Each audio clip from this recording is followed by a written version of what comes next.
Hey, what's up everybody? My name's Alex and I want to talk a little bit about planning for seed saving today, featuring the 2022 seed of the year, the Calypso bean.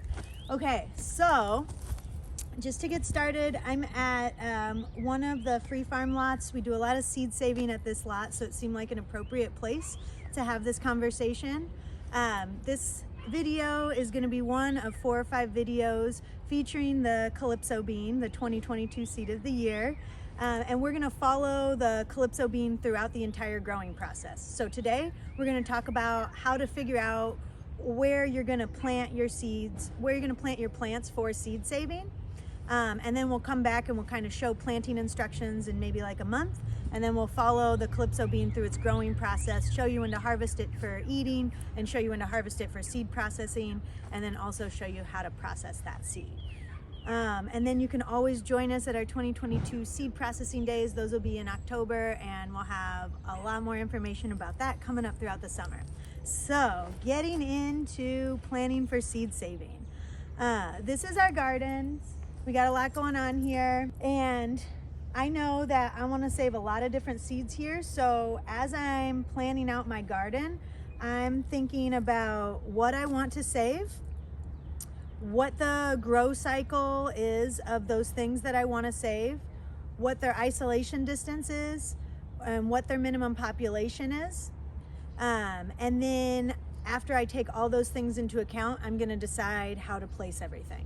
So with my Calypso bean, when I think about what is its grow cycle, well, there's generally two types of beans. There's climbers and bush beans. So the climbers also referred to as pole beans. So if I was growing a pole bean, I would want to make sure that I had trellising materials. However, the Calypso bean is a bush bean, so I'm not going to need to worry about trellising materials with my Calypso bean. They're bush beans, so they have kind of an upright stature. They get, maybe like 18 inches tall, and they usually get maybe about, 10 inches to a foot wide. So I'm looking at this bed right here, and it's where I think I want to put my Calypso beans because it also gets full sun, which I know that my beans want. They want 6+ hours of sun. I also know that I can reach it with a hose, really important. That I can keep it watered. And then I want to think about, like, how long are my beans going to be in the ground? Am I going to be able to succession plant them, or are they going to be full season? So if I wasn't saving the seed, I could probably succession plant my beans, but saving seed takes about 4 more weeks than just growing out beans for harvesting for like market. So I know that I'm gonna get my beans in probably around May 15th, and I'm gonna be harvesting them for seed probably sometime in late August, early September. So probably not gonna be much of a succession planting scenario here unless I did some super fast radishes or had maybe lettuces that were already really big going in here. So not really gonna be a succession planting scenario, so I need to find a place where I don't want a succession plant, and I still feel like this bed is good. So those are some things to take into account. And then I want to think about, since I'm seed saving, how do Calypso beans, how do beans in general, how do they pollinate? Are they selfers or are they crossers?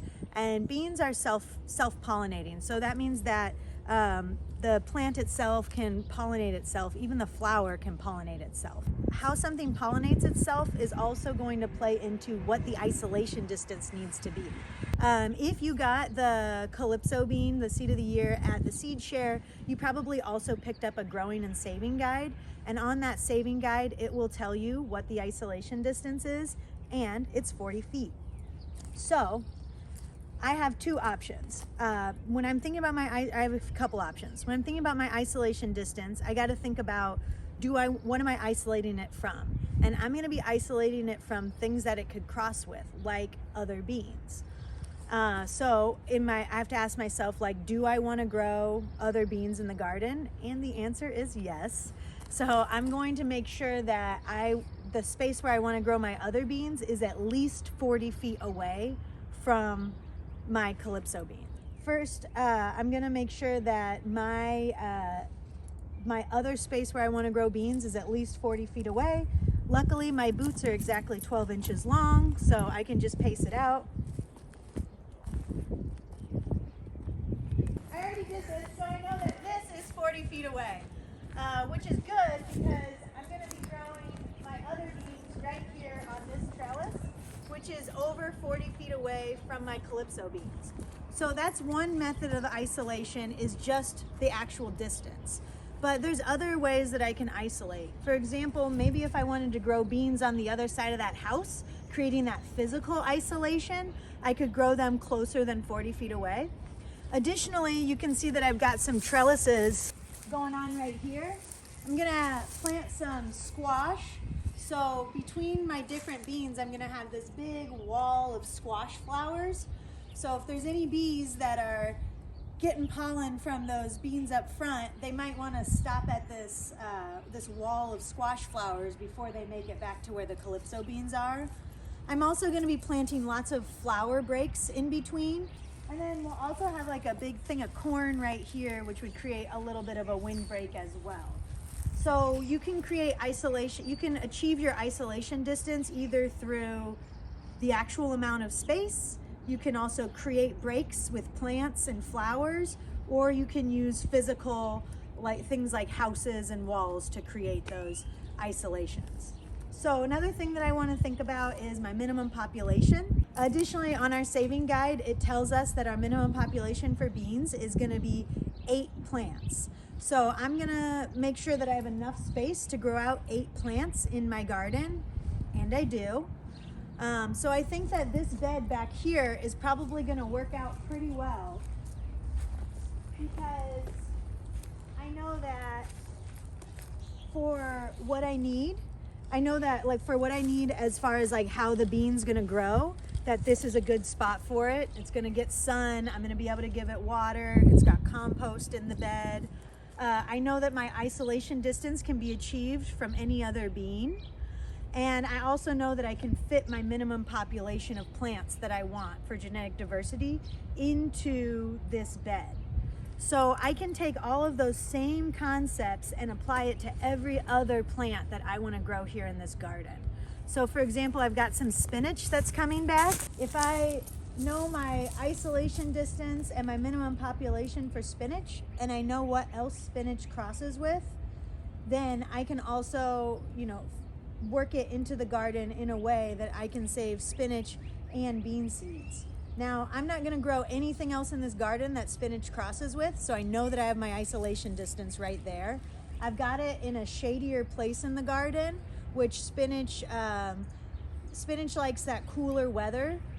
So right now it's getting full sun because it's so early in the spring, but as the summer comes through, it's going to get a little shadier, so it's in a good location to grow spinach really nice and healthily, as we can see. And I know that I'll have my minimum population met because I have enough plants. So just applying those same concepts to the spinach as I applied to the bean, and then in that way I start to figure out where I want my garden, how I want my garden to be planned out, so that I can not only grow food, but I can save the seed from that food. If you're new to saving seeds, it's probably best to start out with just saving 1 or 2 varieties of seed that have small minimum populations and small isolation distances, and just kind of get used to planning your garden, not just for growing food, but also for saving seed. If you have any questions, please put them in the chat below, and we'll get to those. We'll answer your questions. Otherwise, keep following City Sprouts for more of these videos. You can follow Blazing Star Seed Co-op on Instagram for more seed saving as we go through the year. And stay in touch, keep growing.